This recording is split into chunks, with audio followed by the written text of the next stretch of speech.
was the headlines. Churachandpur Meitei United Committee condemns removal of IDPAs from relief camp lease amid temporary absence for livelihood.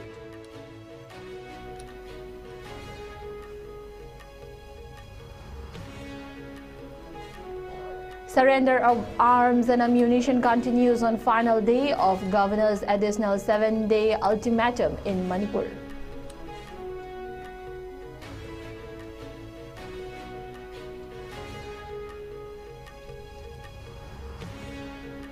And lastly, South Korean fighter jets accidentally dropped bombs on civilian area during joint military exercise with the US.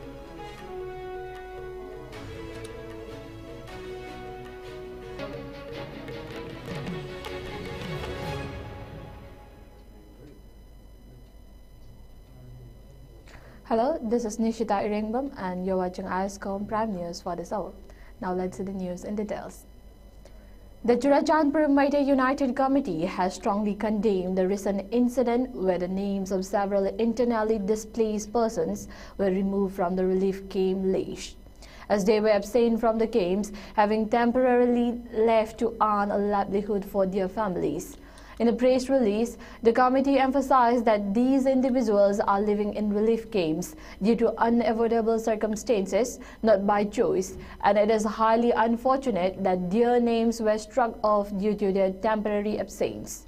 The committee further pointed out that the displaced families remain unable to return to their homes, which have been destroyed, and are living in uncertain conditions. In light of these, committee call on the concerned district commissioners, sub-divisional commissioners and sub-divisional officials to ensure the provision of daily sustenance to these families to support their survival until a permanent solution is reached.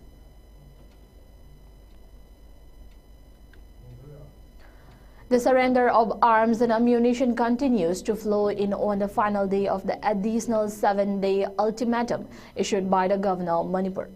In response to the appeal made by the Governor, along with requests from the Commandant of the 6th IRB and the IC Special CDO Unit, members of the public have actively participated in turning over illegally purchased weapons. Today, a large quantity of arms, ammunition and military equipment were surrendered to the authorities. Among the surrendered items were various firearms including pistols, rifles and grenades, as well as a significant number of live and empty rounds, detonators and communication devices. Additionally, tactical equipment such as camouflage, clothing, bulletproof, base and other military accessories were also turned in. The final day of the 7-day ultimatum saw an increase in the number of individuals coming forward to voluntarily surrender their weapons, marking a crucial step toward reducing illegal arms in the region. Dr. S. Ibomcha Singh, Commandant of the 6th IRB, and Suvidar L. Vinikananda Singh of the Special CDO Unit received the weapons and ammunition, with efforts being made to document and secure the items for further investigation. Authorities have expressed appreciation for the public's cooperation during this voluntary surrender process, which is part of ongoing effort to ensure peace and security in the state.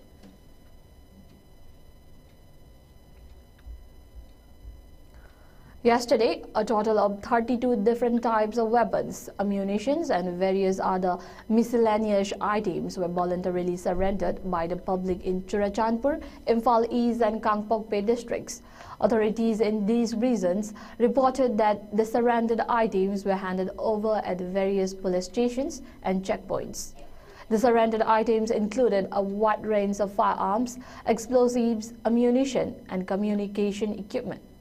In Churachandpur district, several items were surrendered at the SP Churachandpur, including one 12-bore single-barrel gun, 6 locally made pumpy, 4 pumpy shells, a locally made landmine, 2 Lathod cells, a walkie-talkie set, and an ammunition pouch. Kangpokpe district also saw significant items being surrendered, particularly at Saikul police station. Among the surrendered items were 8 pumpy, 1 country-made bolt-action rifle, 3 country-made 12-bore guns, 12 live 12-bore cartridges, 4 empty pumpy cartridges and 7 lead pumpy cartridges. Imphal East District also reportedly a substantial number of items being voluntarily handed over. At Lamlai Police Station, 1 303 rifle without a breech block, 1 single barrel gun, 1 improvised M18 gun, 2 pieces of BP plates, 2 36 hand grenades, 40 blank cartridges, and 2303 rifle ammunition were among the items surrendered. Additionally, at CDO Imphal East and the Irilbung Police Station, various grenade cells, pistols and radio wireless sage were handed over, along with multiple rounds of ammunition.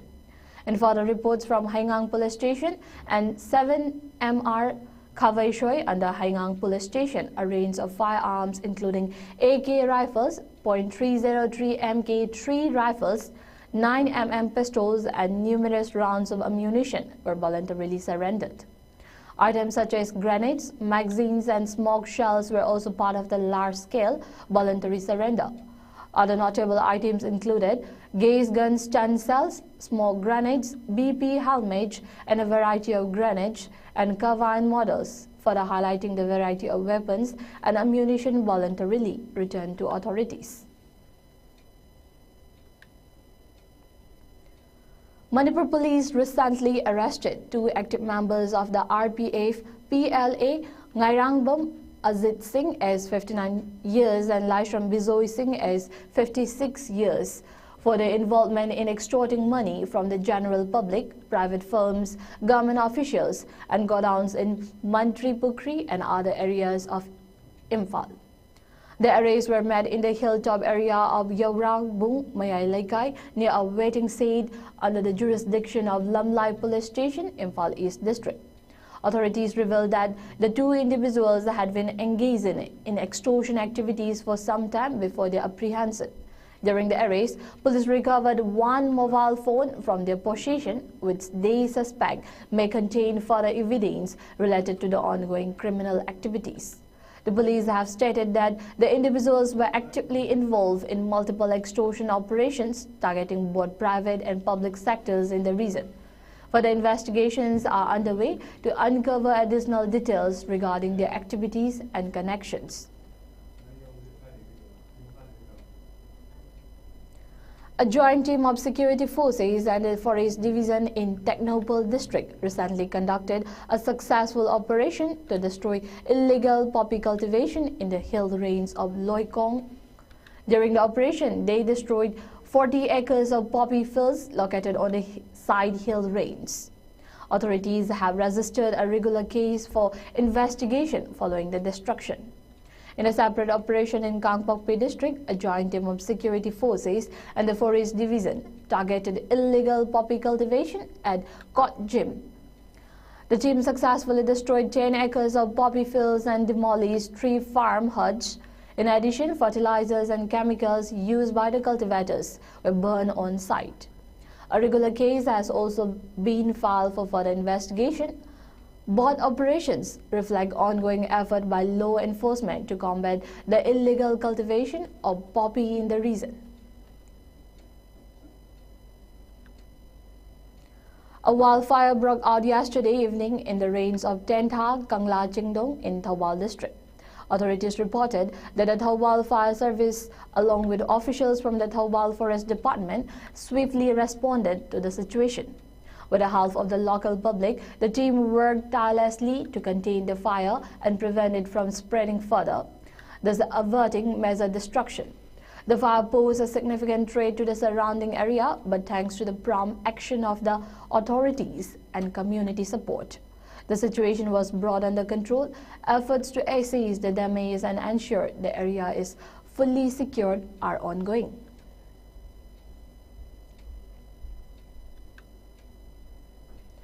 The Manipur Pradesh Congress Committee MPCC team, led by working presidents Sri Victor Kaishing and Muhammad Fazur Rahim, warmly welcomed Saptagiri Sankar Ulaka, Member of Parliament and AICC in charge for Manipur, along with Christopher Tilak, Secretary AICC in charge Manipur at Mao Gate.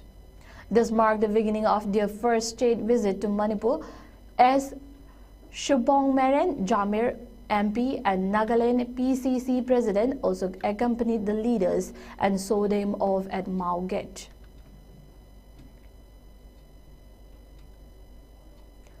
In Senapati district, a meeting was organized by the Senapati District Congress Committee (DCC) in the presence of Saptagiri Sankar Ulaka and Christopher Tilak.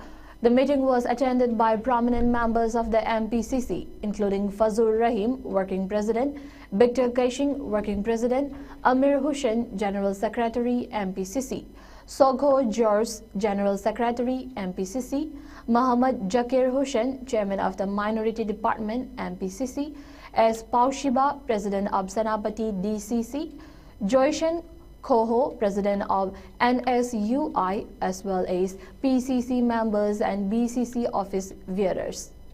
At the Congress Bhavan, the leaders were warmly received by the Manipur PCC, marking a significant moment in the visit.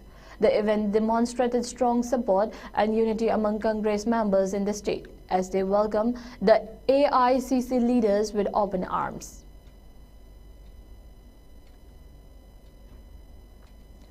Former Chief Minister Viren announced today the launch of PICAT, an innovative expansion of the Food Wi-Fi app aimed at transforming daily life in Manipur. The initiative includes services such as food delivery, groceries, and personal pick and drop, with the goal of enhancing accessibility to essential services and creating new opportunities for local businesses. Former CM Biren urged the people of Manipur to embrace this homegrown solution, emphasizing its potential to generate employment and contribute to a digitally empowered and prosperous Manipur. He extended his best wishes to the entire team behind it, expressing hope that these initiatives would inspire further local innovations in the future.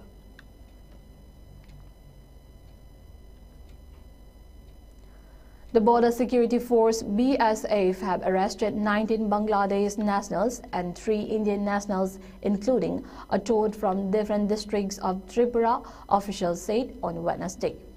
A BSF spokesperson said that the 19 Bangladeshi and the 3 Indian nationals, including a toad, were arrested from West Tripura, Khowai, North Tripura, and Sepa Hizala district for their illegal entry into India. The BSF and the police officials are now interrogating the 19 Bangladesh nationals and 3 Indian nationals, who would be produced before the court. Additionally, narcotics, rice and other contraband items worth 17 lakhs rupees and Bangladesh taka 63,000 have also been seized from the detainees.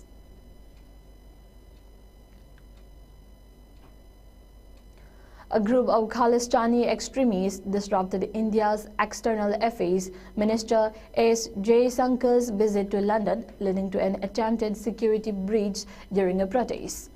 As Jaisankar exited the Chatham House venue after an event, an extremist ran towards his vehicle and tore the Indian national flag in the presence of police officers.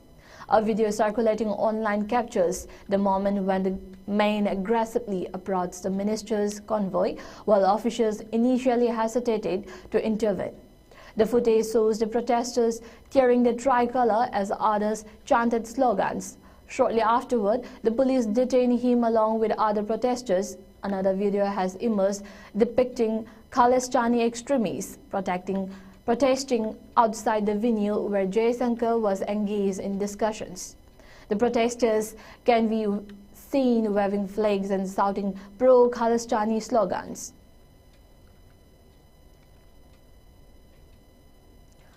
Two South Korean fighter jets accidentally dropped 8 bombs on a civilian area during a joint live fire exercise with the U.S. military Thursday, injuring 8 people, officials said. The Mk-82 bombs released by the KF-16 fighter jets fell outside a firing range, causing civilian damage, the Air Force said in a statement. The Air Force said it will establish a committee to investigate why the accident happened and examine the scale of the civilian damage. It said the fighter jets were taking part in the one-day firing drill with the U.S. military. The Air Force apologized and expressed hopes for a speedy recovery of the injured people. It said it will actively offer compensation and take other necessary steps.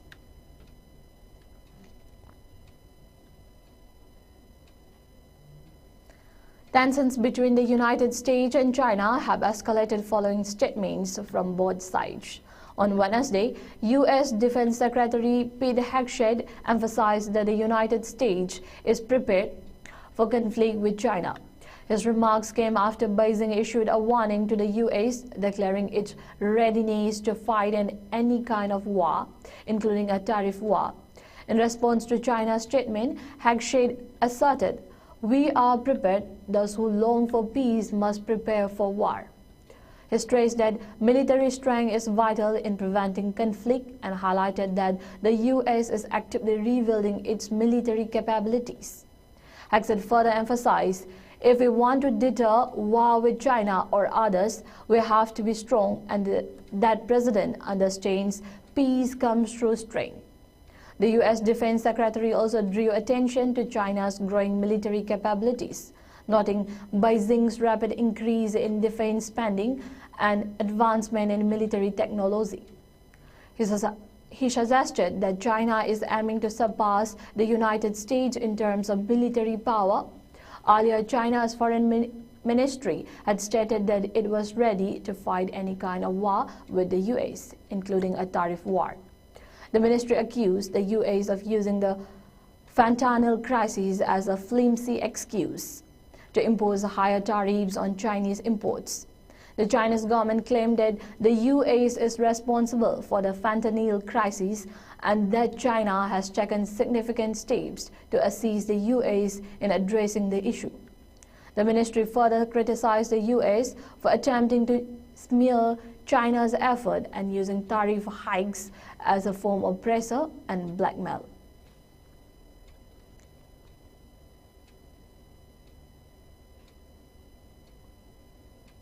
Once again, the headlines.